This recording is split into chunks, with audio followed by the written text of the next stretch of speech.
Lou Elizondo is a longtime Pentagon official. For years, he oversaw investigations at the U.S. government into UFOs.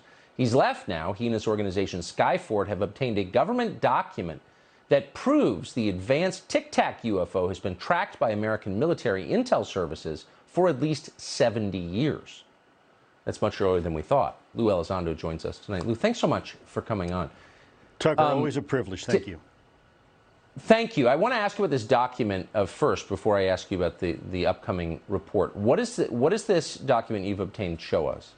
Well, this is a document that was obtained through the Freedom of Information Act, and it demonstrates quite clearly that we have had issues with these, if you will, these UAPs or UFOs in the vernacular for at least 70 years, at least since 1950, probably earlier.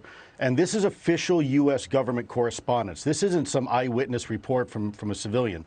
This is official government documentation from military personnel to very senior military brass. And what it says is very quite compelling that, look, we've had a lot of military and intelligence eyewitnesses, to include special agents and scientists, and all of them are seeing these things. And more importantly, the frequency has occurred on a regular and continuing basis over sensitive U.S. military facilities. And this has been occurring, Tucker, again, since 1950, according to official U.S. government documentation. So think about that for a minute when we talk about that on the backdrop of this recent revelation that the U.S. government has finally admitted that this is not some sort of secret U.S. technology. Well, okay, that's great. We already knew that.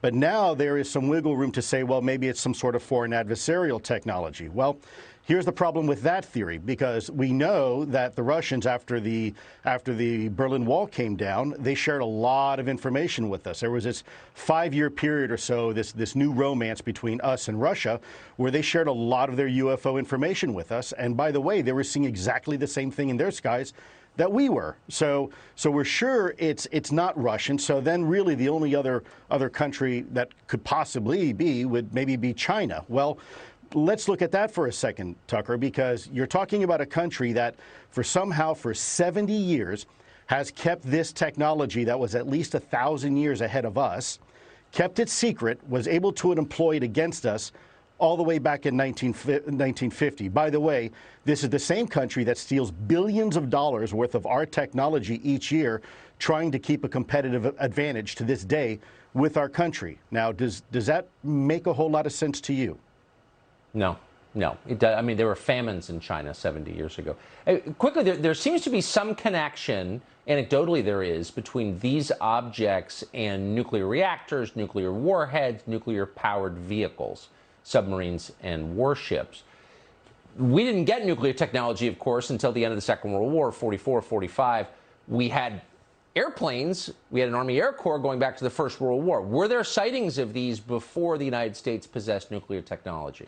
There were anecdotal sightings, but really there seems to be a significant uptick. Once the United States and other countries really entered into the atomic age, we began to see an increased uptick, what appeared to be some sort of reconnaissance or surveillance of our nuclear technology, our nuclear development, whether it's power or propulsion or weapon systems and related technology. Yeah. It's amazing. It's a tantalizing suggestion. I'm not sure what it means, but I think it's interesting as hell. Lou Elizondo, I appreciate your coming on tonight. I hope we see you soon. Always a pleasure.